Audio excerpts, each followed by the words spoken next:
Welcome back to We'll Run For. This is your host, Tom, and with me always are the exuberant, enigmatic Erin. Hello. The marvelous, magnanimous Michael. Hello. I'm not sure if you know what that means. I Googled it, so I do know what it means. It means unforgiving. Or forgiving. It means forgiving. And the delightfully dazzling Diana. Hey, hey. There's a lot of alliteration happening right now. Yeah, I love alliteration. It's So my much favorite. alliteration. I see I influenced your introduction. You did. I had to step my game up because you blew me out of the water last time. How are you guys doing today? I'm good. I'm recovering from a disastrous run yesterday. Not tomorrow. It's not going to happen tomorrow. It happened yesterday, but it was not great. But, Okay. we'll talk about that later. Okay. I don't know. I feel fine. Yeah, the fact that you were just up and just walking around fine, like I would be in the hospital if I did what you guys did yesterday. I'd be like, I need a wheelchair. I need someone to push me around. I felt would be fine. dead. I felt fine right afterwards. So I don't know. I wasn't even really.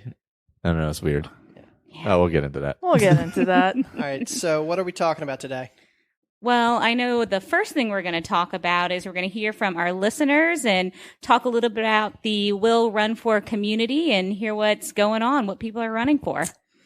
Yeah, and then as we were just talking about, we're coming off of two events. Tom and Diana had a live race where they did it in person. So we're going to talk a little bit about that and how the race directors are handling things these days.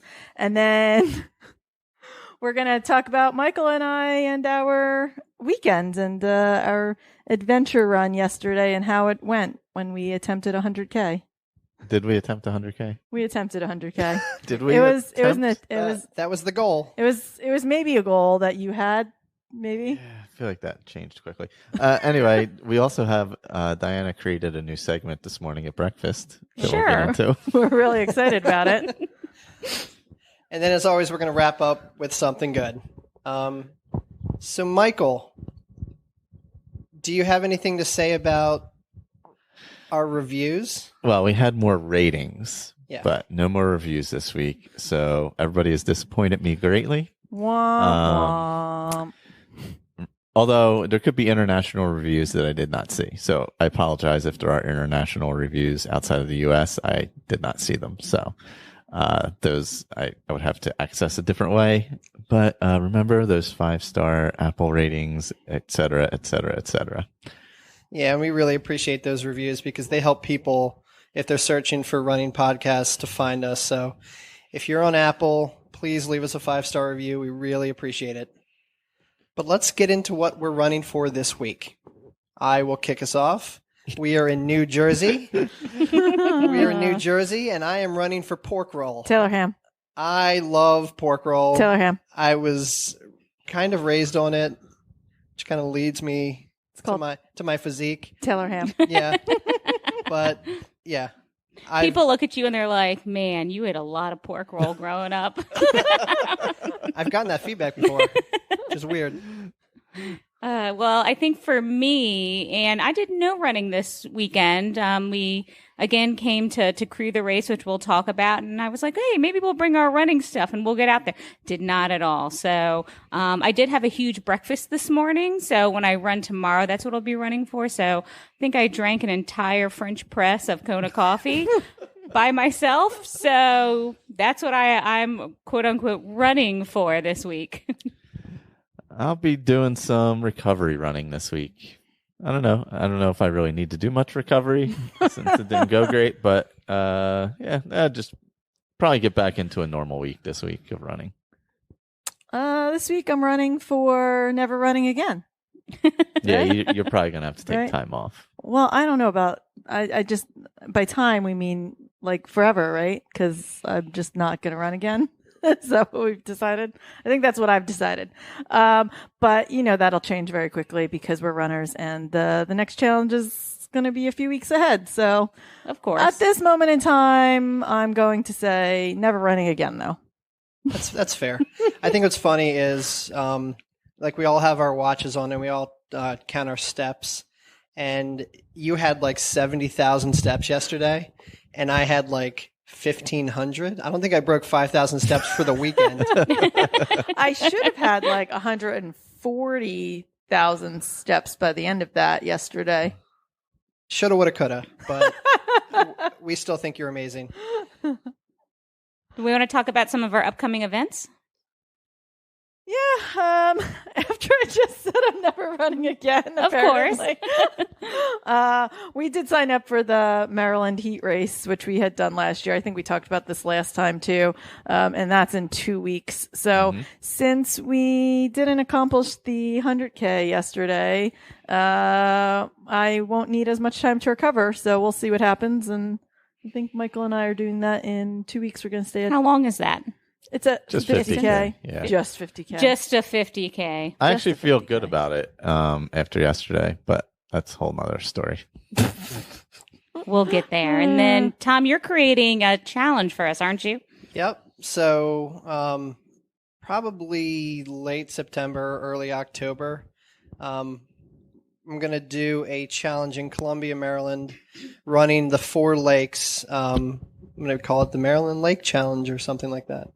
And it should be about a half marathon distance. And we'll do it like an event and we'll story and all that jazz. And it might be a fun run. It may be serious, whatever. I need some time to prepare for that. So yeah, looking forward to that.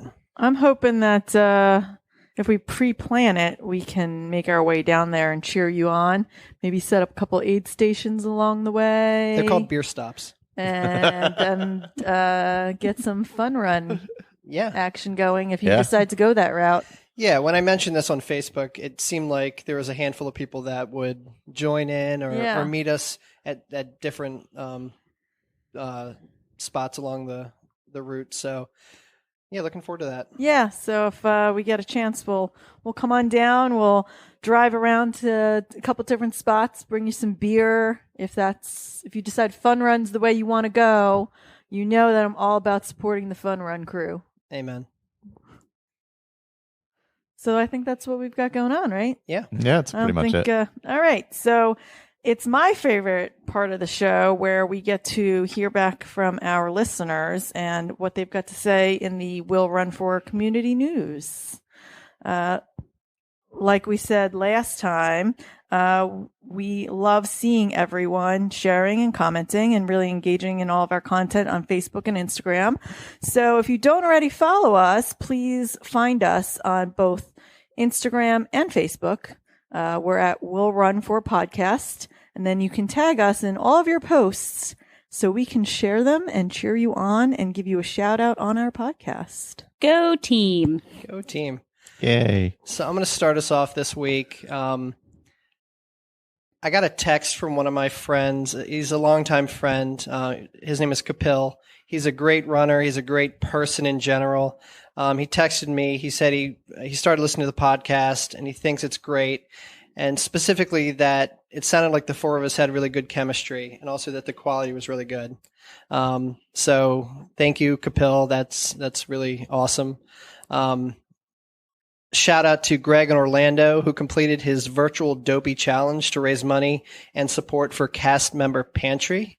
That's a huge feat, and that's really cool. Yeah, that did that was really fun watching him and having him tag us in all of his stuff last week while he was doing that. It was really fun getting to watch you take on that challenge and doing that. I don't know that I could do a Dopey. I mean, maybe like virtually without. Although then again, I tried to run 62 miles yesterday, so you never know.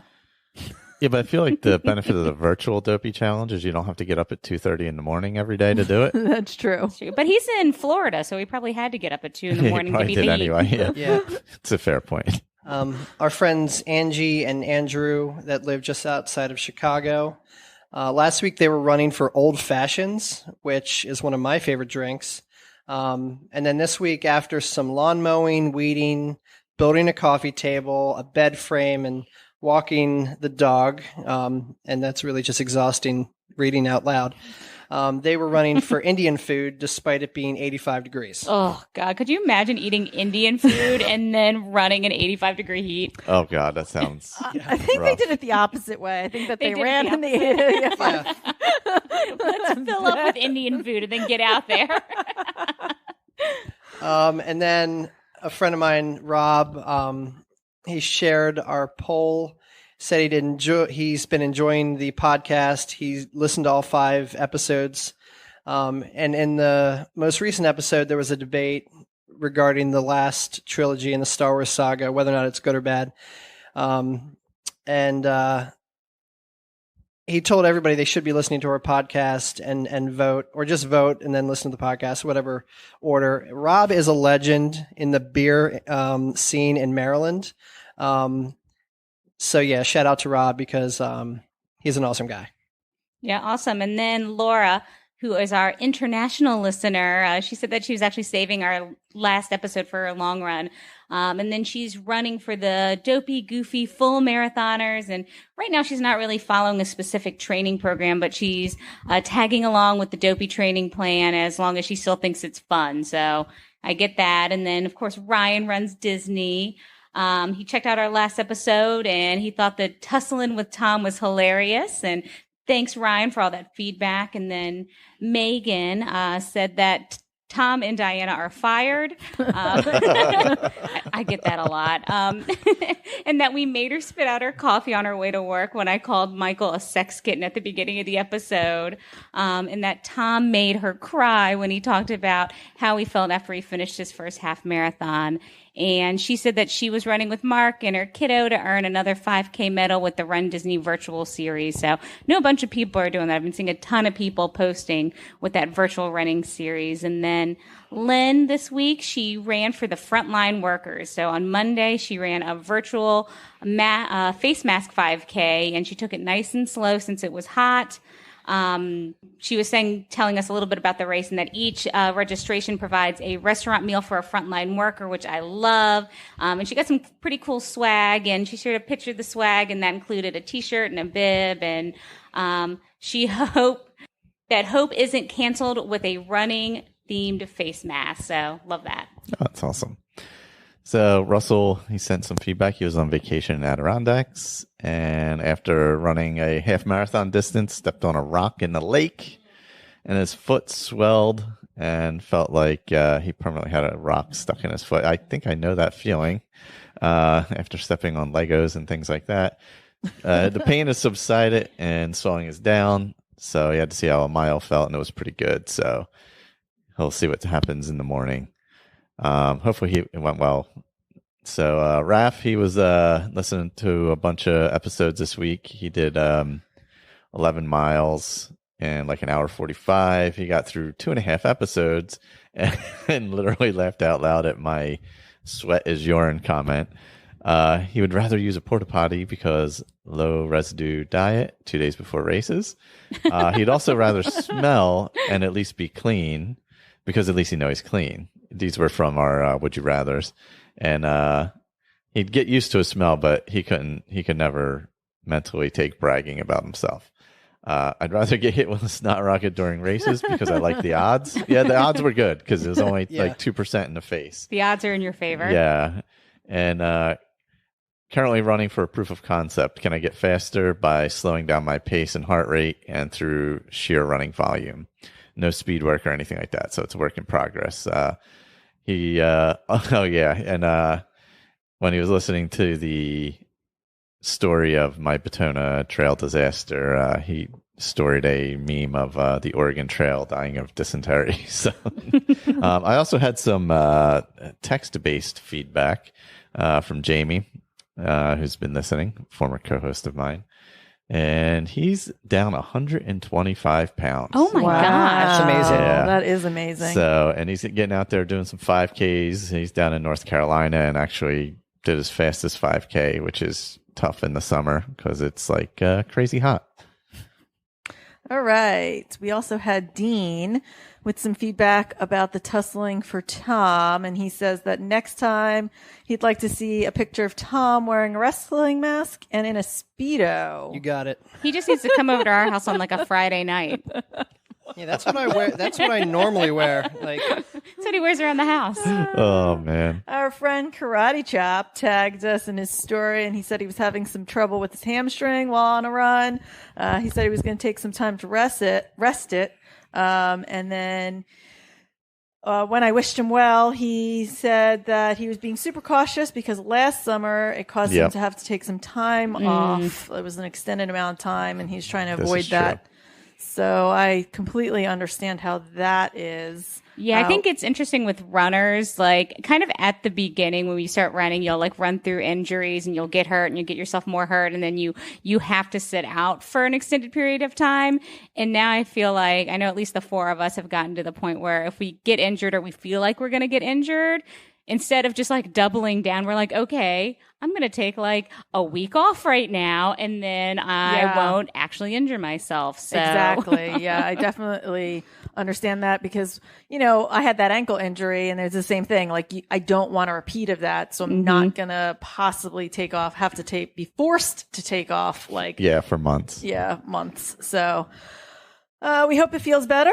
And Melissa, from my Pacific Coast Trail team, she says that she was running for ice cream this week and she shared a picture of her ice cream on one of her stories. Yay. She said that she was looking forward to watching our 100K attempt too.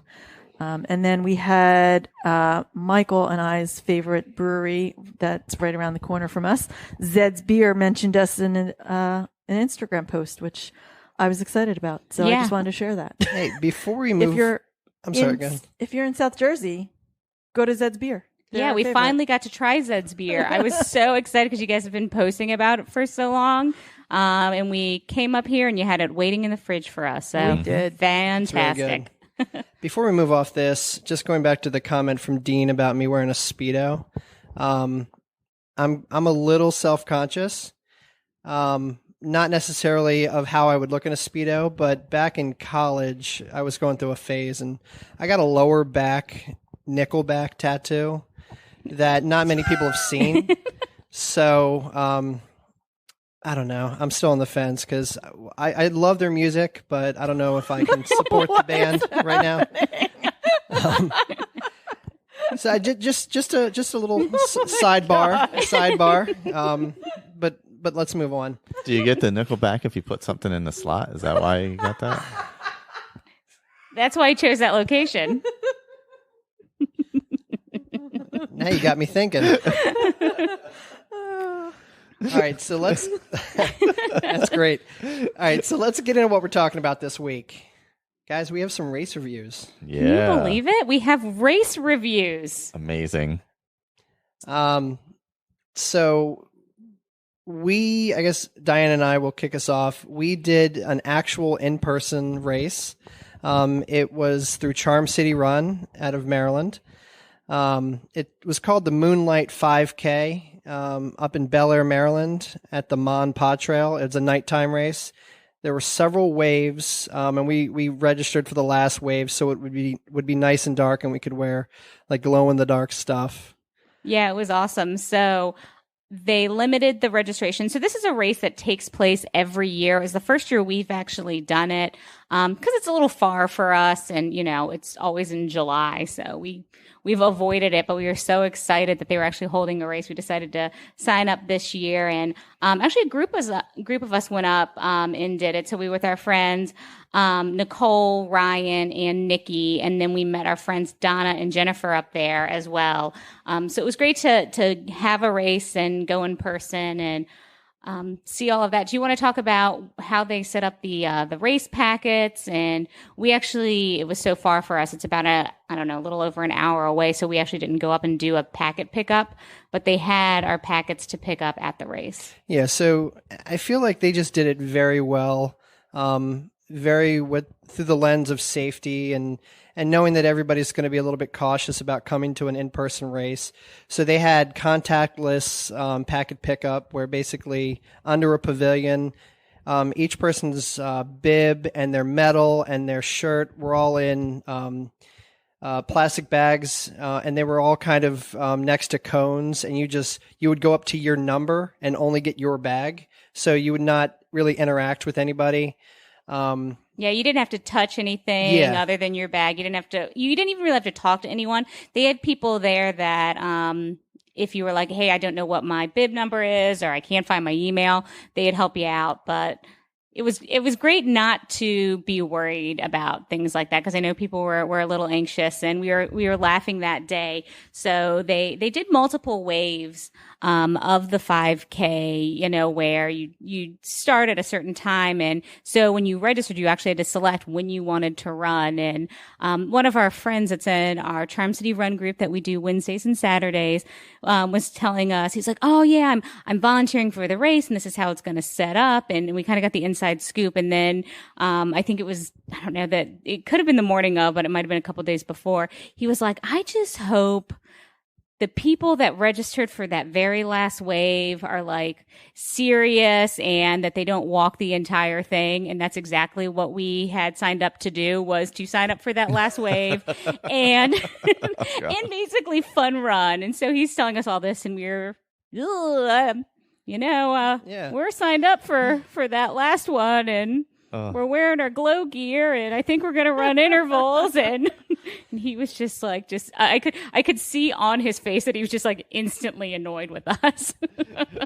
Sorry about your luck, fella. Yeah, but Nikki, actually, she went out and she bought us this huge box of glow gear. So we had like our Knox gear vests on, which keep me safe while I'm running in the dark. But we had bracelets and sunglasses and Mickey ears, and we're able to do that. So before we actually went to run, they had, Tom, didn't they have they had circles drawn on the ground? So before you even...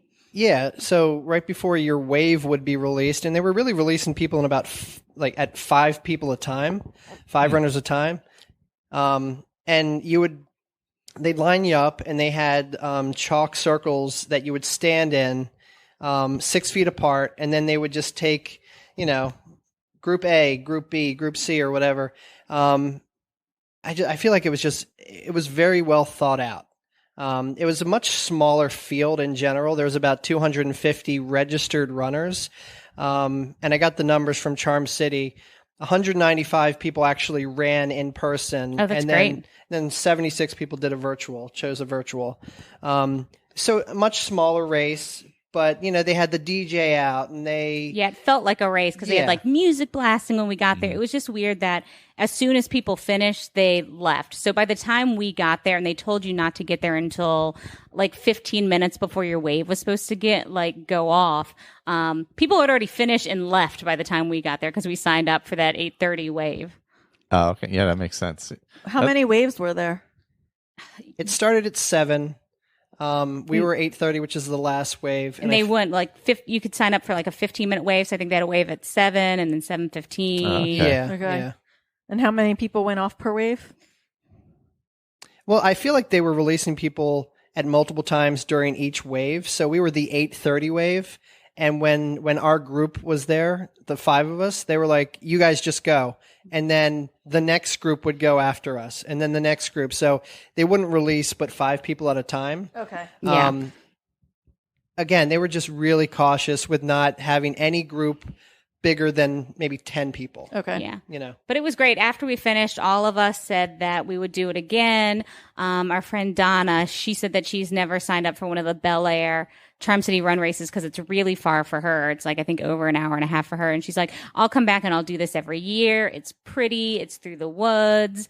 There were deer out. It was really, and to drive an hour and a half for a 5K. I was going to say an hour and a half for a 5K. Yeah, I think people were just so anxious to get out of the house and do a race. There were tons of families. Yeah. We were we're the last, we're in the last corral. We're the last group. We're going to finish last because we're kind of walking and having fun. And I got a margarita before we ran. So it's we're surprise. But there were so many families out there with kids that were 7, 8, 9. And you know how it is running with 7, 8, 9. They run until they die, and then they walk for a minute, and then they run until they die. So we passed multiple families that were doing that had started in different corrals than we did, I guess, or different time. And then they had one water stop, and they were giving out just small bottles of water. Okay. So no cups or anything. And then afterwards, they had bottles of water, but that's it. And we literally, it's so unusual for us because we're such hey, we're going to hang out after the race. We'll get a beer, we'll chat, we'll do all that. We basically like walked through the finish line, finished, grabbed our water, and then immediately to the car, took a couple of photos and then just left, it was kind of a weird experience. So, but it was a familiar experience. You Yeah. know, like the whole thing felt familiar. It was just nice to do. It was nice to do. And, you know, we were very, like we wore masks to go up and get our bibs. Mm-hmm. We wore masks whenever we were around anybody. All of the staff were wearing masks. There was hand sanitizer. Like, you know, again, it was managed very well. Mm-hmm. And I feel like that gave the confidence for people to actually sign up. Yeah. Yeah. What about you guys? Wait, are we done? I don't know. Is there anything else we should mention as far as this 5K? I will say that it does really remind you of kind of why you run. Like I said, I'm not very good if I don't have anything I'm training for. And I'm one of those people that gets halfway through the training and I'm like, why am I doing this? I hate it. And then I do a race. And as soon as I finish a race, I'm signing up for 100 more just because I love that vibe. I just love race day feeling. Yeah. I love crowds, which is, I don't know, I'm weird. I love when things are crowded. I love when music is blasting. I just love that feeling and that feeling of crossing that actual finish line. So as soon as I finished that, I was like, I need, you know, if they're doing any more real races, I'm signing up for them and I don't care what the distance is because I got so excited by it. Yeah, I can totally understand that. I mean, that's why we continue to race and sign up for things like immediately. Even when we say like, oh, I'm not like you cross the half marathon finish line, you're like, I'm one and done. Never doing this again. And the next thing you know, you're signing up for another half or a marathon or whatever's the next thing on site, because that feeling of when you cross the finish line is just a moment that just feels so amazing. Even if you at that moment say, I'm never doing this again.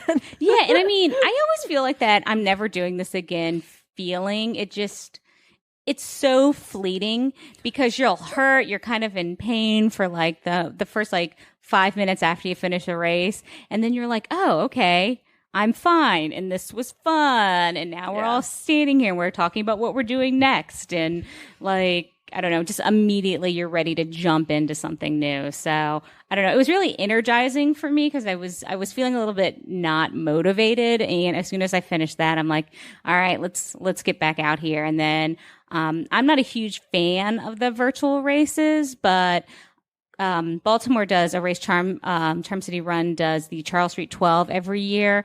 And it went virtual finally. It was like the last race I decided was going virtual. And I was actually thinking, oh, well, maybe I should sign up for that just so I have something kind of on the books to train for. And it got me, I don't know, it kind of re-energized me, I'd say.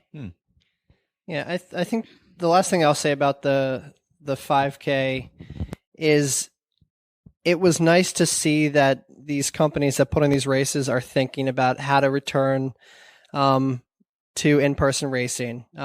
Obviously this was a reduced scope, but I keep saying it, they took a lot of time to think through this and solve for some of the major concerns that people would have to show up to an in-person race.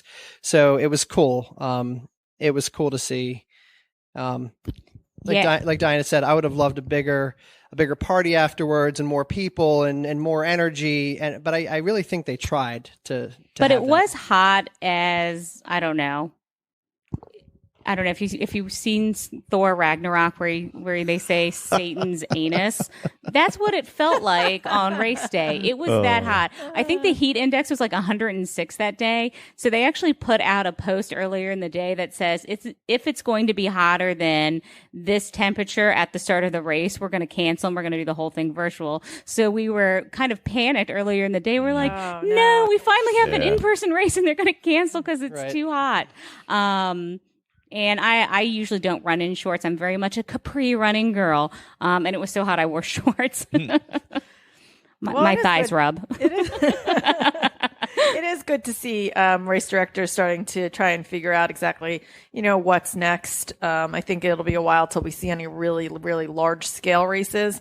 So it's nice that some of the smaller race directors are able to get these little races in and start bringing real in-person races back a little bit so that we can. So All right. And then the reason we're actually recording this in person is we came up to New Jersey to crew Michael and Erin in their 100K. So I think we'll pass it over to them to talk about that experience. I mean, Tom and I have had a great time.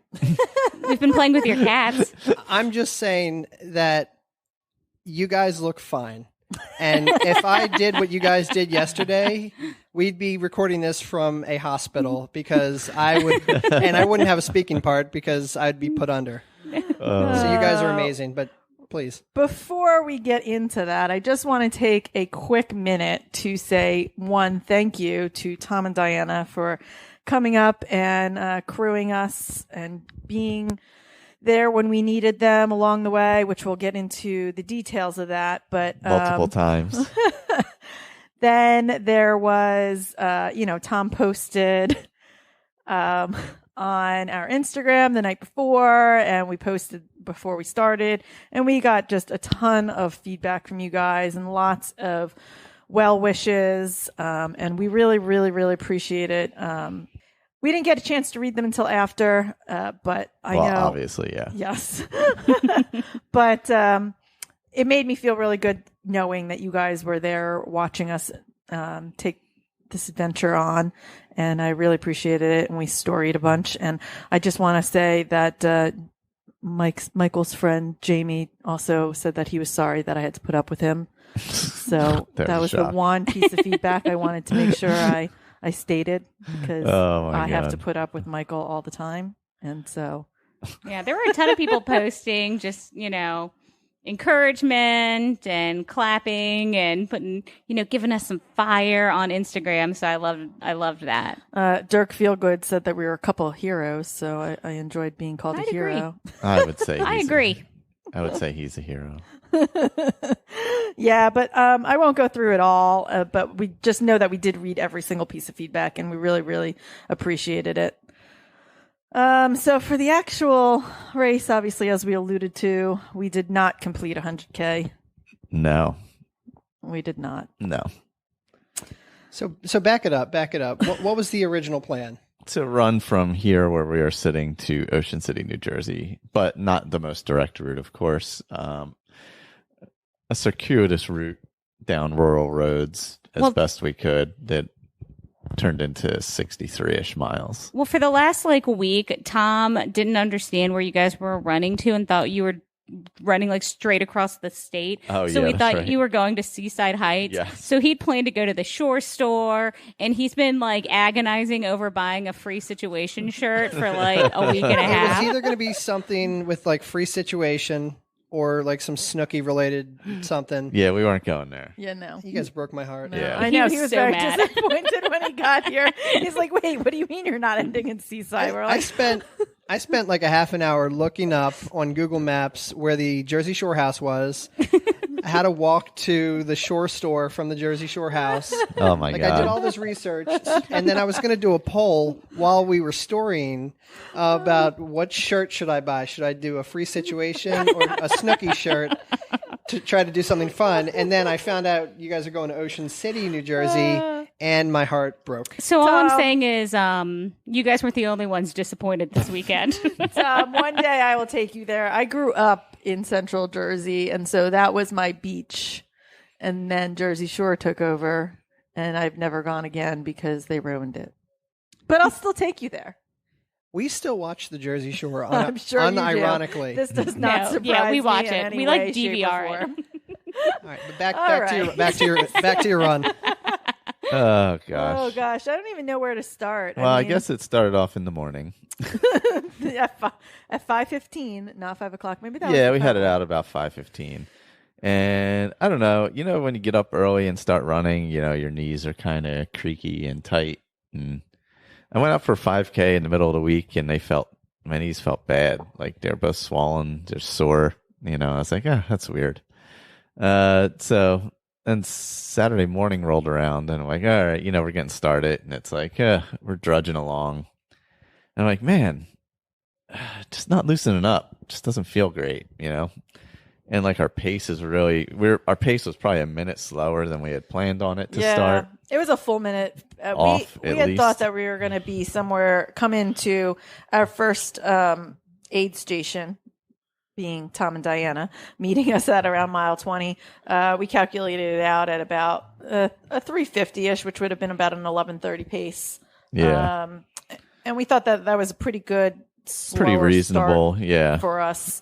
And we rolled in like 4 hours, 10 minutes. So Yeah, we did stop twice to use the restroom. yeah, so it was still a full minute and a half, or sorry, a minute slower pace wise. Yeah, per like mile. I never felt good the whole way. Like every step of that first 20 miles felt like the first step of the day.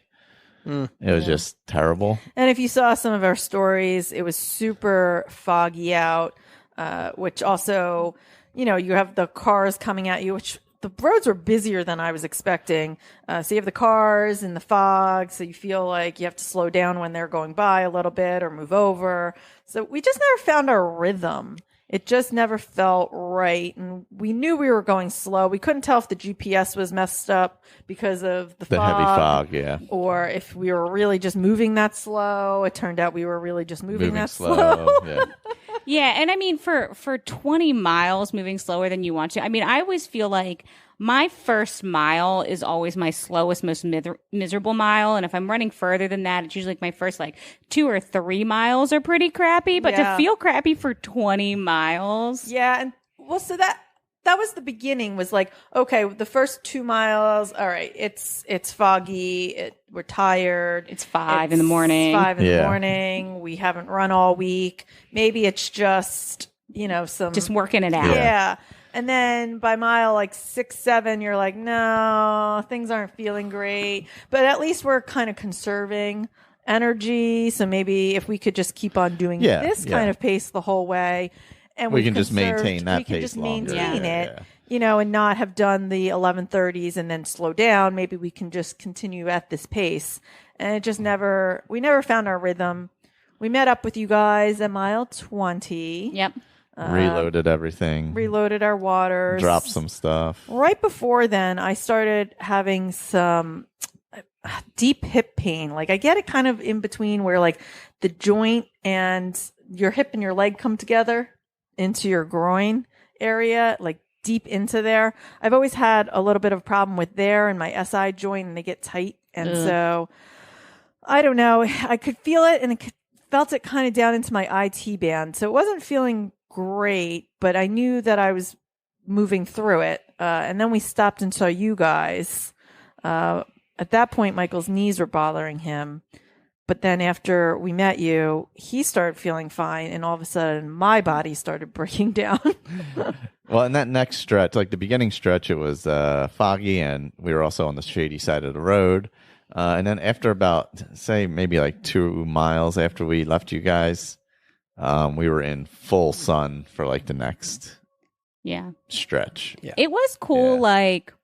I mean, the furthest I've ever gone was a full marathon. And when I was training for the full marathon and was running, 20 miles, I would, have Tom meet me out with pretzels or Gatorade or something like that. But it was like watching a NASCAR stop, watching you guys go through your process. We drove your car. You had loaded up with everything you need. It was, you were holding bags open and we were filling them up with water. And, I know Michael took some ibuprofen and you were wiping your faces and doing I don't know. It just it was such a process. You've got it down like a well-oiled machine. It was so weird to watch because I've never had to do that mid-race. It was a little bit more complicated also because we did some pre-planning the night before, and we kind of knew your general route, but route.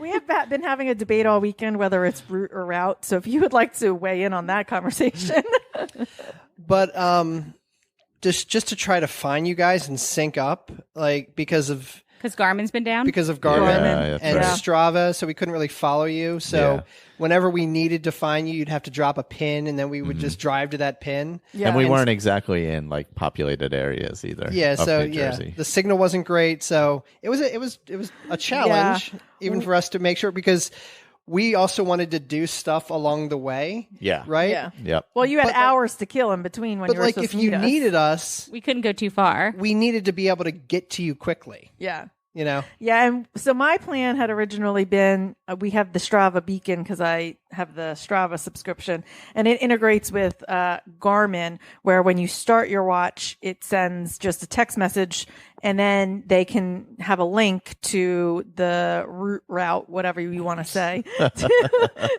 so that they can watch us. And it's actually kind of a cool feature where when they click on the link, it'll live tell you exactly where we are. So I had this whole thing set up. I'm like, yes, this is going to be so easy for them. They're just going to be able to click on the link at all times and always know where we are at all times. And Yeah, you had done so much homework, and like you even tested it. Like you tested it, and you were you guys were driving, I think, and we're like, we're watching your car move down the street. Last week when we drove, just to make sure what roads we were going to take and stuff. Yeah. I had set it up so that they could just test it and make sure that the link worked properly. Yeah. And so I was like, oh, this is perfect. We don't even need to really make a plan because they are always going to know where we are. And then Garmin decided this week is the week that they were going to have all kinds of problems, and Garmin went down. And so we couldn't even use that feature at all. So there went that.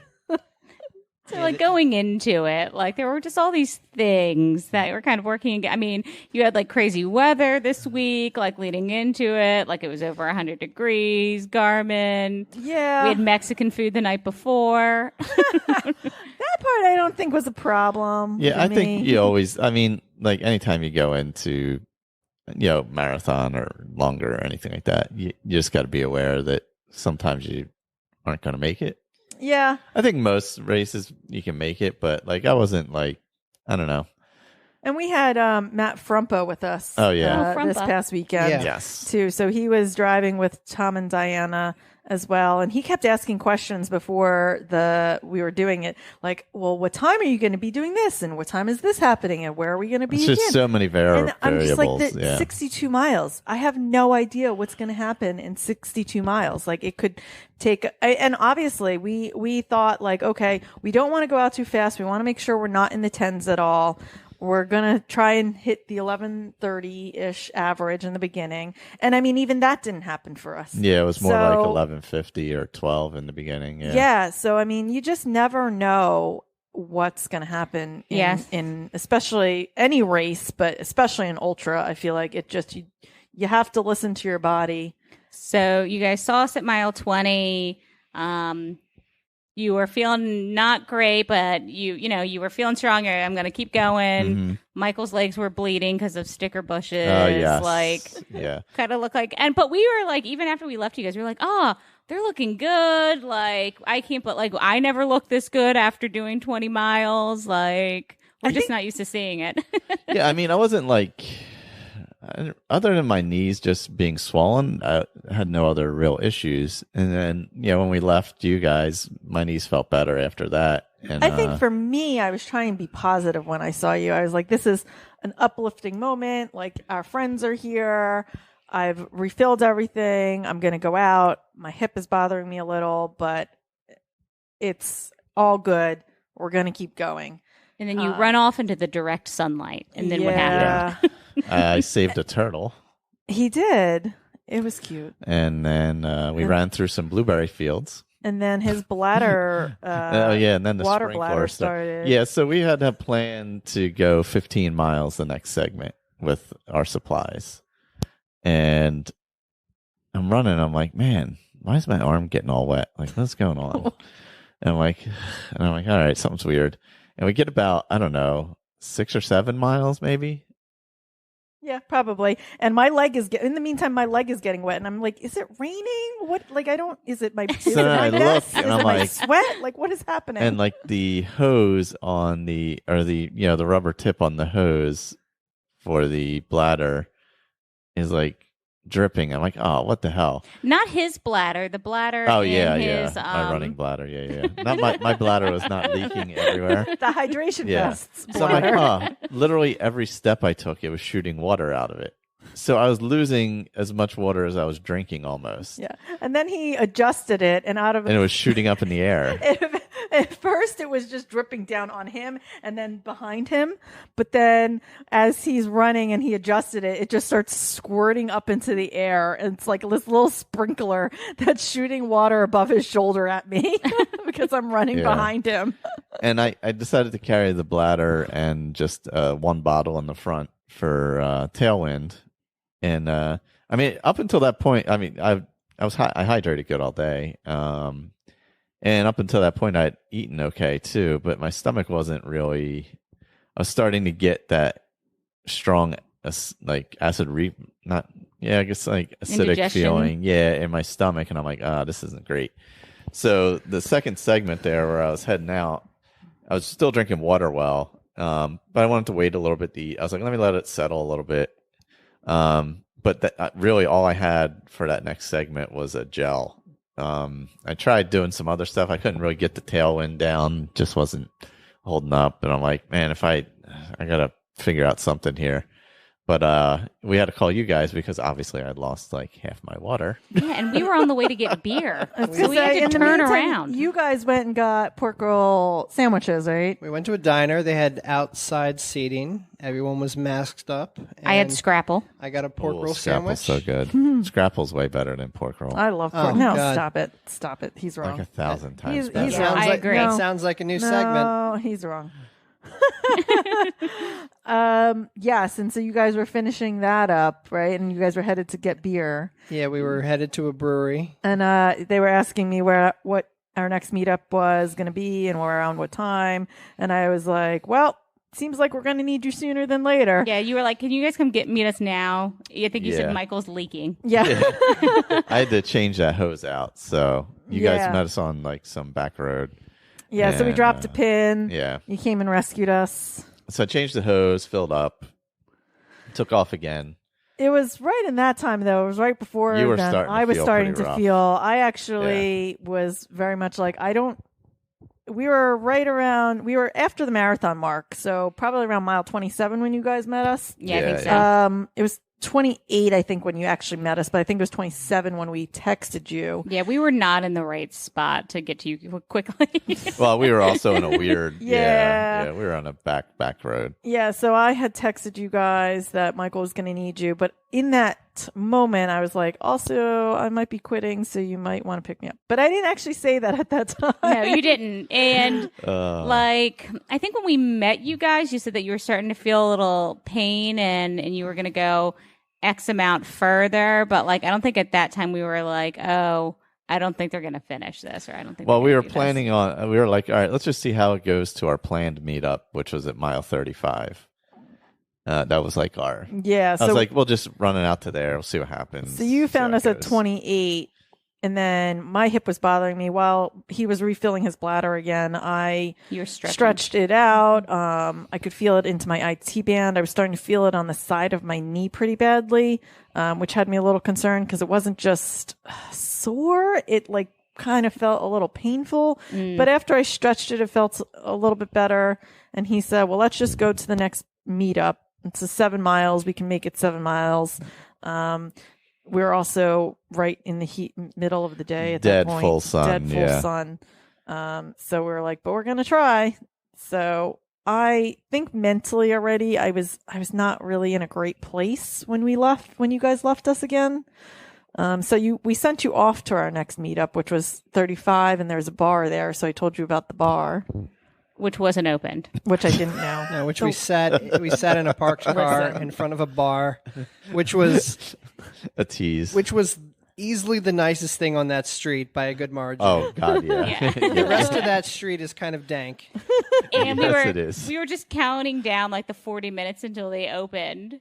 I'm sorry. Then right before, like the lady was coming out with the sign, and we're like, we're gonna go in and get a beer. Like The we got a text from website- Erin. The website says that it opened at noon. I'm sorry. I tried. I mean, I feel like we went through a lot today, yesterday, guys. It's true. Yeah, I mean, Just- it was hard, right? It was hard for you. us. We got So to what, like 31, and you were like, I don't think I can go anymore. yeah, we got to the halfway mark, and I could feel my ankle also was starting to bother me a little, which is the injury that I had in February. The side of my knee was really bothering me, and I was hot. We weren't running well at all anymore. We were running like 12:50 when we were running. Like not even like that was our overall pace. That was like just when we were actually running. We were running that slow. Gotcha. So What are you guys our doing? overall was like 14 to 15-minute paces at that point. And knowing how long we'd already been running and how long it would then take us, because if we were going to get even slower than that, we had another 8 to 9 hours ahead of us at least. Were you guys doing like official intervals, or were you just like, Nah, we're going to run to just- that tree or run to that car? Yeah, we just running ran. when you felt like it. I think it depended on, like, if the road was shadier, we ran further. If it was sunnier, we ran less. It was just all by feel, you know. Gotcha. And so at that point I said to him, I don't think that I can do this. I don't think I can keep going. But you can. And he said, well, my stomach's bothering me. I'm not sure. I'll see how I feel. I figured I had changed clothes. I would just jump into the crew van and see Where the party was. what was going on. But I personally I didn't want to risk being out for a long time. In February, I hurt my ankle after a 24-hour race, and then I ended up in a boot, and I had to take off for almost a month and a half. And that was not fun for me. And I think ever since then, I've really struggled to really build back up. And even this is kind of a testament to that in some way, which at the end, when we talk about, how it went overall, I can talk more about. But I didn't want to risk that. That to me was the part that when my knee hurt and my ankle hurt, it's like, I don't want to do this anymore. Yeah. No, I was like, I mean, it wasn't really that issue for me. For me, it was like, I knew I hadn't eaten in an hour and a half. And I was like, well, I can't really keep anything down, so I'm going to bonk anyway. Like, do I grind it out to whatever? I could probably grind it out maybe 50 or something, like slowly. But I knew I was going to bonk because I wasn't able to eat because of my stomach. So I was like, well, I could do that, or we could just go out and get something to eat and go drink. Yeah, I think the real issue came when he said to me, well, if we just finish, we can go back, clean up, and go out and drink with Tom and Diana. And I was like, all right. That's way more fun than running. That seems like a lot more fun. Yeah, I mean, and also, like, if I was on a trail, I probably would have ground out. I probably would have went a lot longer. But you're just running on the road. It's pretty bleak just running on the road. Yeah. And where we are, there's no hills or anything, so there's no natural like walk breaks or anything like that. It's just, you're just slowly trotting along for hours and hours and hours. And I was like, all right, so I got about 5 more hours of like strong sun, or at least 4 more hours of really strong sun. I'm like, I could probably get past that point, but I'm like, if I'm not eating, I'm only going to make it maybe another hour tops before I'm really start to feel the effects of not eating. Hydration, I was great. Like, I was perfectly fine with hydration, and my legs felt fine. Actually, I had no issues with my legs. They were, which is after the knee positive. problem. Yeah, which was the positive I took out of it. I actually felt fine, feel fine today. So I was like, well, I'm all right now. I can get in the car. I can drive back. What's the big deal? I'm fine. We're doing the other thing in 2 weeks anyway. So whatever. Just. Well, as from a serial quitter, because whenever I go on most runs, I immediately start talking myself out of the distance. I'm like, well, I know I want to do 5 miles, but like, let's see how 2 miles feel. So like, I start quitting almost immediately. So from one quitter to whatever you guys call yesterday, I still think you guys did amazing. Absolutely. And I don't think that's quitting by any means. I feel like that's smart, and that's listening to your body. Yeah, and you guys weren't even at the hottest part of the day yet. Like, the hottest part's like 2 or 3 p.m. Yeah, we were still heading into the hottest part, and it was low 90s with high humidity and no breeze. So it was a little rough out there, but I was pretty toasty by the time we get back, I realized. Yeah, your whole face was red from the sun. I don't know. Today I'm struggling with it a little. I mean, I know I'll get over it pretty quickly. Yesterday I knew it was the right decision. I still know it was the right decision for me. I still know that I was not feeling well, and I could have possibly grinded it out and ended up injured in some way, but is that worth it to me? Probably not. I mean, there's always that regret though, that tiny little part of you that's like, oh, gosh, did I just talk myself out of it? Like what you're saying, like, could I have continued? Had it been a real race, would I have continued going instead of, all this virtual stuff? In this case, I think that I would have DNF'd. I think I would have pulled myself out for the same reason. So I think that part of it makes me feel better. It's a real mental challenge right now for me. I just had said that, ever since that injury, I've had some real problems with distance. Anything over like the 15, 16 mile mark for me, my body just doesn't feel like it used to. I did that 4-hour, 20-minute marathon in December, and then I got injured, and it hasn't been the same. And it's been disappointing. And I know that I have to be patient and allow my body to get back to where it was. It took me 5 years to get there. So like, I can't, after some time off, I need to like know and be okay that it's going to take a little while. Right. But it's hard because I think about that 55 miler that I won and like know that I'm able to accomplish a lot. So when you can't and you have to say no, it's frustrating. Well, yeah, you're your own worst critic, right? Like you're like the only person you're accountable to, right, is yourself. So that's, I think, the challenge, because we're way harder on ourselves than other people would be. Yeah. I mean, you guys were like, I don't think we're going to continue. And we're like, cool. Like, whatever. Like, Yeah, because I apologized like 4 times. Like, you guys came up to crew this and see it get done. And then I feel bad because it like didn't happen right. And then, obviously we had posted about we were trying this and doing this. Yeah. And so you feel like you're kind of disappointing like the people who are watching and cheering you on. And I know that that's completely not true. Going 32.5 miles is still a pretty big accomplishment. It's not, anything to not write home about. But, it just still feels a little disappointing. Yeah, I don't know. For me at this point, it's like, I don't know, this is not my job. So if, it's going too bad, and I think I know at this point, generally when I make an assessment, it's not out of irrationality or anything. I'll generally take the time to sit there and really think about it. Yeah, you're way better at that than I am. And look at like, all right, what's happened? Where am I going? What can I do to recover from it and all that? Like when I looked at it, at the point where we were, like, I mean, you saw I like just hopped in the car and drove and was fine. Like, I could have kept going, but I knew I hadn't eaten. I knew what was going to happen because I hadn't eaten.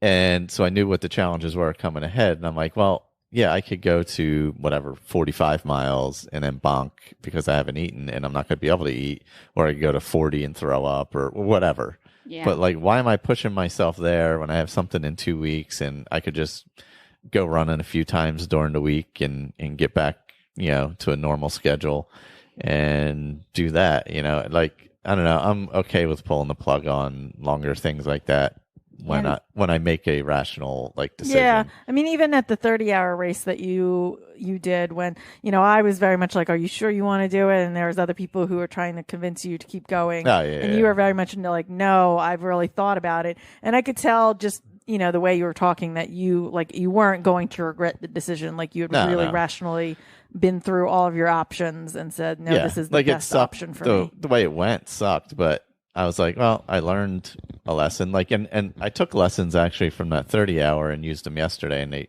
actually worked because I was very well hydrated. I had no hydration issues whatsoever. Yeah. And I was eating when I was supposed to be eating until the point where, like, my stomach just wasn't taking it. Yeah. And maybe we should have had different food or something like that. I don't know. That may have been part of a problem. Or maybe it was just the heat got to my stomach and created an issue too. I don't really know. So I don't know. I don't really lament it too much. I'm doing those things for me anyway. Mm-hmm. So if I'm okay with like, all right, well, I'll just try it again another time. Like I would try it again, probably a different time of year. Not on July summer humidity heat. But also, the road is another challenge. Like, I'm not super in love with running on the road for that long. Like, marathon's fine, but like, it's a lot of road running. Yeah, I mean, I think that's part of what made me pull it too, right? Is that, as things hurt, it's not like you're continuing to run on soft trails. You're running on the pavement, which is not forgiving in any way, shape, or form. Or even if you're walking, you're like hiking on a trail, so it's a little different, So that was it for us. And then we called our personal Uber drivers, and they came and got us. We went to eat, had something to drink. We drank some beers. We went to a brewery. Yep. Watched Forgotten Boardwalk. Watched some Disney specials. Yeah. And all kinds of stuff. Yeah, it's pretty good. I mean, I can even just see like the difference between how athletic we are. Like, if you would have picked me up after that distance, I mean, we were like, you'd have to like, Tom said he's being in the hospital. You were like, I'm good to drive. And then you like took the keys from Tom and like you hopped in the driver's seat and we're like, oh my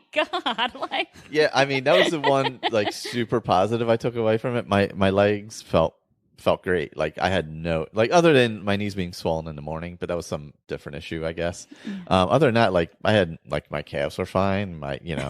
Everything was fine. It's funny. Greg from Orlando actually sent a message the other day or I sent him a message up for his run streak. I think he's on like day 71 today. Oh my God. And he messaged about how he couldn't believe he was out there running after having done Dopey, the Dopey virtual. Yep. And I said, it's amazing, like what, when you continue doing stuff like that and doing a 71-day run streak is nothing, No, it's a lot. Yeah, it's a ton. So, just how much your body adjusts and changes and what it can accomplish and do. And so I've said that too, because I remember the first time I did that too, ran a marathon. And then the next day I was like, I'm not really that sore just because of the training that I was doing. Mm-hmm. And so even today, my legs feel okay. They're not sore in the same way of like, oh, I ran my first marathon. I do have a little bit of outside knee pain when I step. And I mean, I wouldn't say pain. I could just feel it. My ankle and my knee are just letting me know that they're still there. Yeah. So. Yeah, I mean, other than my big toe, I must have got a little blister under the nail or something. But other than that, gross. Feet talk, which is weird. I don't really get blisters that often. So, yeah, I guess that's that was fun. It was worth a shot. Anybody else got anything to say about our race yesterday? No, we're just impressed. Yeah. You guys ready to sign up for your first ultra? No, we're not. I will say though, I have no interest. If down the road anybody does a Ragnar, I will absolutely drive a van and crew for you. You wouldn't run the Ragnar? I may run a leg of the Ragnar. Gotcha. Any final thoughts on your experience yesterday? Nah, I don't know. I'm fine with planning these things and attempting them, and if they go well, they go well. If not, plan something else. And I would like to still plan something like this again. Which I just said I'm never running. I'm running for never running again. But here I go. Here you go. Well, I mean, if it was, I do think doing it in the winter would be 100 degrees. Yeah.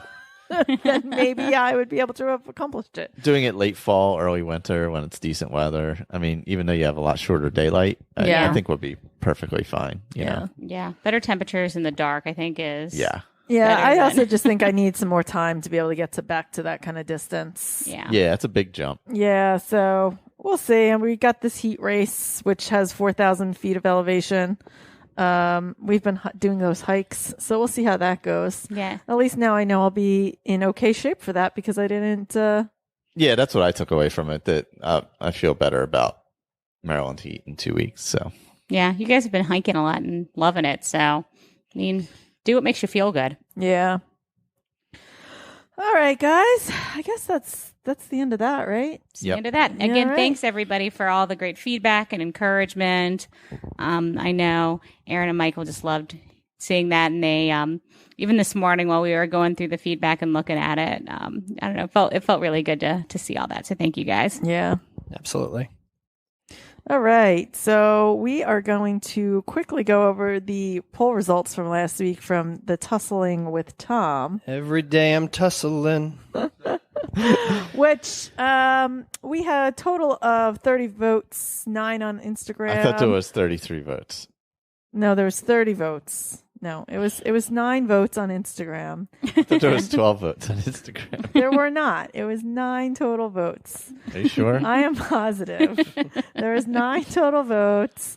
6 of them were okay. There we go. All right. 6 of them were for Michael. 3 of them were for Tom. It sounds like the Instagram people are very, very smart. Oh boy, here we go. In the end, we had 30 total votes, and somehow it came out as a 50-50. And for some reason, it seems like maybe Michael used 3 different Instagram accounts to maybe vote for himself. I should have used a 4th and I would have won. Here's the thing. If this is the only rigged vote that we see this year, I'm fine with that. I'm completely fine with that. I will say that while I feel like I might have won from a vote perspective, the arguments that were made against the final trilogy were much better arguments. Yeah. One of our friends, Andrew, he had a very, very well thought out, well-reasoned argument against the trilogy. And he basically, whenever I want to get on an internet fight, I'll just tee up Andrew and sick him on whoever I'm trying to argue with, and he'll destroy the person. Yeah. So that was a really fun segment. Yeah, good. well, Robert also commented on our Facebook page that he was rooting for Tom and really wanted to agree with him. But in the end, Michael's 1 point repeated 3 times I don't know. It's a stronger point. was very convincing. See. And while the last trilogy was better than the previous trilogy, it did not live up to its potential or bring extra joy to the Star Wars universe. Fortunately, things like Route 1, Solo, and Mandalorian. Oh, sorry, Rogue One. Sorry, it was a typo. I'm Route sorry. 1 or Route 1? Rogue One, Solo, and Mandalorian give us a reason to continue to engage in the Star Wars universe. Yeah, agree. So that was Robert's feedback. And then you mentioned your friend who said that. Do you have anything else, Tom? No, he's just, I think the one thing that the third trilogy gave us was Kylo Ren, who, when I watched the movie, no feelings. When I meet Kylo Ren in Disney, I get a lot of feelings. You behave yourself. Just a lot of feelings. I think we should post a photo of me meeting Kylo Ren with just stars in my eyes. I don't know why. Last time I met him, he felt it. He felt the energy between us, and I just audibly said, "I'm embarrassed," and I was like bright red by how flustered I was interacting with Kylo Ren. Oh my God, it's amazing. All right, I did find that this guy Dave says that the movies were dreadful and he hated them. Oh no! So that was a very strong opinion there. Dreadful. Yeah, dreadful. Jason, who said he loved them, don't care what anybody says. So there's the opposite. Amen, Jason. They were flawed, yeah, but every Star Wars movie except Empire has been flawed. So, I mean, you got somebody on your side there in the comments. The comments were mostly, "I want to vote for you, Tom." But Michael's Beat you over the head with the same point. over and over and over. So, Well, Tom's just so likable. People just want to naturally agree with him. yes. And so that was the end of Tussling with Tom. And we can't wait for our next tussle when he wears a Speedo and a wrestling mask, Yes. as Dean requested. Can't wait for that. And now we're going to move on to something brand new, right, Diana? Guys, I've got something to confess. When they said, "Diana, come up with a new segment," I legit thought they were kidding. And part of this Didn't is do the homework. Part of this is because I never do the reading. And I just show up to record these. She's like, I'm the talent. I'm the talent. Oh, God. All right. So I legit didn't prepare anything. I can't. I'll think about it. But honestly, we were at dinner last night and Erin's like, what are you going to do tomorrow? And I'm like, what I always do. I just come and I just talk. And she was like, well, weren't you supposed to like come up with a segment? I was legit shocked. even though I asked her in like 4 group texts this week, Diana, have you thought about your new segment yet? She would just laugh at me. And I was like, no, I'm not joking. And Oh, my so God. what are we back to? What do we decide for real? I came up with a last minute would you rather. All right. So here we Inspired go. inspired by yesterday. These were events that happened on the run yesterday, so they're inspired by that. So your choice is once a week during a run, you develop a giant blister under your toenail, your big toenail. Sometimes it bursts, sometimes it heals Oh, quickly, God. but you never lose that nail. Oh, Or that's only once a week. Or every single run, a fly follows you and buzzes around your head, landing on your face and in your ears, and hitting you in the face over and over and over. I hate both of these. It doesn't bite, but it's constantly landing on you and annoying you the whole run. And that's I have every feels about that. That's every single run. yeah. Did that every happen run. yesterday? I'm taking the blister. Yeah, momentarily, but then I put bug spray on it, went away. No questions about it for me. I am taking that blister underneath my toenail because I have flies, especially because I trail run, that fly around my head and then they get caught in my hair bun. And then literally all I hear is that buzz for like an hour. And then it like hits me in the head over and over and over. Or No. it'll like get in Never. between your sunglasses or your actual Yeah. glasses Yep. and your Or eye. get in your ear Nope. or hit you in the mouth. I don't know. This Yeah. is so No hard. question about it. Not hard for me at all. I mean, the blister is only once a week, and it could heal up. Yeah, Quickly. it's fine. I'm good. And I you will never take, lose the nail. if I never lose that toenail, it's just there and I got to wrap my toe a little bit. Have at it. But my feet are so cute. And sometimes it bursts. Aren't mine? Diana's looking at his toe right now like, God, no. Just gross. I would absolutely pick the bug. Would you? Oh, God. Yeah, I don't know if I could. I don't know if you know this about me, but I can't take pain at all. I'm a giant baby. If and you had I, a blister, you just wouldn't run. Oh my God. Then it bursts? Are you kidding me? Absolutely not. And if I have the bug, I can name him or her and like Evan Rude or something cute. Evan Rude. Yeah. And so it'd be just my little fun buddy. We like run the together. This is rescuers. my little bug friend. Oh, man. So I would absolutely pick the bug. There you go. I don't know. I think I'd pick the toe because I don't like when things like touch me. Like even if I have like a loose strand of hair that's like bugging me on my back, like I literally want to like take my entire shirt off to find like what is touching me. Yes. So I think I'd go with the blister and paint my toenails. Yeah. There you go. But I don't know. I've never had a blister under my toe, so I don't. It's hard for me to say because I don't know how bad it hurts. It depends on how bad it So- is. It feels like pressure, basically, pushing up on your toenail. Yeah, I've actually So- never had an under the toenail blister Yeah, either. so- I mean, I've had a regular blister, and I think they're okay as long as like I can stop and take care of it. And like if I'm going to go out and run, like put like a bandage. or Yeah, something you can over always it. do that. Yeah, well, that's what I was thinking. I could Yeah. just wrap it and be fine. Whereas the bug, like you said, just hits you and it's just like over it's awful. every single yeah, run. I can't stand. I can't stand it. That's why we're not running on the trails right now because of the flies. Yeah. All right, y'all. Before we wrap up today, let's go ahead and share something good. Michael, would you like to start? Sure. I So mean,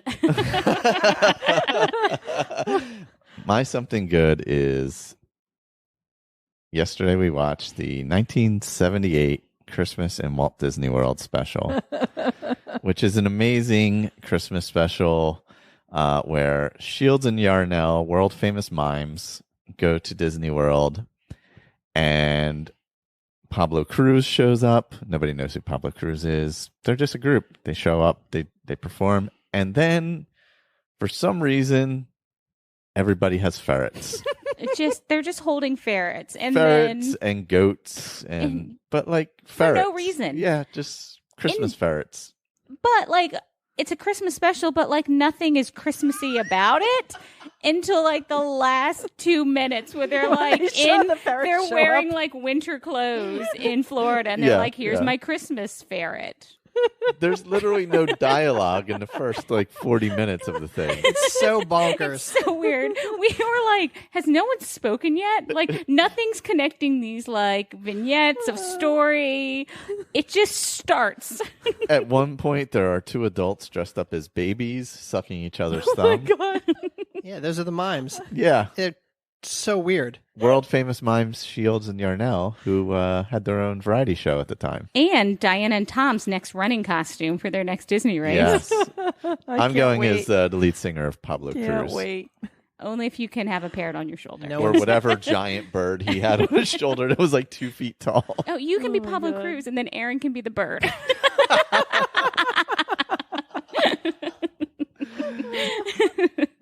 God, I'm so weird. That's all I can say. Tom asked, I think, 3 or 4 times to turn it off. I was like, why are we watching this? You're like, I get it's kind of funny, but like, Why we are can we turn it still off. watching Like- this? And we were watching it on YouTube, and it was poor quality. Because everything about it was just awful. And I'm like, this is what we're doing tonight? Somehow it's Michael something good, and he's like, it's so awful. It was from 1978, and the only thing good that happened in 1978 was I was born. And Christmas ferrets. And Christmas ferrets. So my something good this week is a new podcast from our friends Chris and Katie. It's called Games We Grew Up With. They're brother and sister, and basically they look at the old games, the Nintendo, Sega, the older platforms, and they each episode they come up with a game that they used to play as kids. They talk about what they remember about it, then they play the game and come back and see if it held up. It's high energy. They have incredible rapport. Obviously, they're brother and sister. They're irritatingly good. I listened to it, and they sounded so much better than us. I was actually mad about it. Yeah, and then several times a week they'll stream on Twitch where they will be playing a game, and you can log on and just interact with them. So, Games We Grew Up With. It's on I think every major podcast platform. So check it out, and it's really good for video game nostalgia. All right. I rewatched Wizard of Oz for the first time in like 25 years. It's been a really long time. But I grew up with that movie. I used to go to my aunt's house and it was on VHS, and I would like watch it and rewind it and watch it and rewind it and watch it. And so I have like these weird fond memories of it. And so I feel like maybe I didn't watch it because I was afraid that like it wouldn't hold up. You know how some things don't hold up right? But I watched it and it is so good. Oh. So, I mean, if you haven't watched Wizard of Oz in a while, I feel like you need to go back and watch it. I love it. And you guys said it was what, like only an hour and a half? Yeah, it's a pretty short movie. It's not even like, you know. Yeah, like an hour and 40, something like that. Yeah. It's by like today's standards. what a movie's supposed to be. Yeah. Well, especially like if you get to like musicals, most of the time a musical, you're like, God, that's a beautiful hour and a half movie stretched out to 2.5 hours. Yes, Like- I agree. And it was just exactly what I remembered it being. Oh, so pure. Yeah. Great. Cool. And then last but not least, I have been rewatching Scrubs. I'm on season 6. Some of the episodes do not hold up, but they are still funny. But you can definitely say, okay, this was the early 2000s. But it's still funny. I laugh out loud while I'm watching it. And then also Zach Braff and Donald Faison are doing a podcast called Fake Doctors, Real Friends that follows along, and they're doing an episode by episode recap of each one. So that's pretty good. So I've been watching the show and listening to the podcast. That seems to be like the thing right now is like the cast members redoing podcasts, because I know they're doing that for The Office. And I just read that Saved by the Bell is going. Stop. Yes, Uh-oh. I'm not even kidding. That Zach Morris is going to be doing a rewatch and Well, then no, doing he's a never podcast. he's never watched it before. Oh, is that what it said? Yeah, he's never actually watched the show. Okay, Well, so he's and- going to watch every episode and then then podcast about it. And that show does not hold up. Like, there's a whole web series from Funny or Die that's called Zach Morris's Trash. Yeah. And it just talks about how, like, crap of a human he was. Yeah. So, like, I would be really interested to hear him, like, watch it back and be like, oh my God. Yeah, I know. I What was saw I that the other doing? day and I was thinking to myself, I can't wait for that one. So, yeah, that seems to be really popular right now, the cast members podcasting about their own shows. So good. So, Maybe one day when we get that famous. we'll go back and re-listen listen to our episodes. Yeah. Early episodes of Will Run 4. Oh my god. Or we could just do it now and just re-listen to our first episode. Yeah. Yeah. No one cares. Nobody cares. Things no one cares about. Right. Well, that's a great segue into kind of wrapping up. Look, all of the listener feedback has been some of our favorite part of this, and we really thank everyone who's been listening, who's been tagging us on Facebook and Instagram. Please continue to do so. Interact with one another. Tag us at Will Run 4 Podcast. Continue to comment on Facebook, or you can even send us an email at willrun4podcast@gmail.com.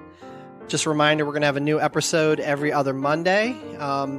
Please rate and review us on any platform that you find us on, specifically Apple. We would love 5-star reviews. 5 stars. And, now that we've all individually done our race journey, we're going to be looking for, topics that if you want to hear from us on any specific topic, running related or otherwise, please feel free to share that feedback so we can plan appropriately.